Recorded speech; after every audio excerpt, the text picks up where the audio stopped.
राज्यसभेची उमेदवारी न मिळाल्यानं नवनीत राणांनी भावनिक पोस्ट दिली आहे। सुनेत्रा पवारांनी राज्यसभेसाठी माझा विचार केला होता। राज्यसभेसाठी विचार केल्याबद्दल सुनेत्रा पवारांसह पार्थ पवारांचे त्यांनी आभार मानले। भाजपविषयी निष्ठा कायम असणार आहे। राज्यसभेची संधी मिळत असतानाही विचारधारा बदलून अन्य पक्षात जाण्याची अट मान्य नव्हती, असं राणा यांनी म्हटलंय। सुमित्राबाई पवार, पार्थदादा पवार यांनी खऱ्या अर्थानं नवनीत राणाला राष्ट्रवादीकडनं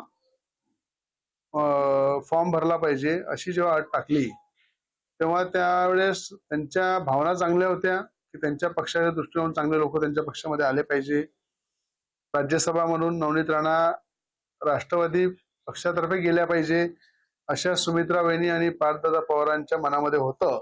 त्याबद्दल त्यांचे मनापासून आभार व्यक्त करतो की नवनीत राणाजी या अत्यंत कष्टाळू आणि एक हिंदुत्ववादी नेते आहेत, कार्यकर्ते आहेत। देशामध्ये त्यांना मान्यता आहे, भारतीय जनता पार्टीमध्ये मान्यता आहे आणि त्यामुळं नेते म्हणून त्यांनी घेतलेली जी भूमिका आहे ती महत्त्वाची आणि ती अत्यंत चांगली भूमिका नवनीत राणाजींनी घेतली।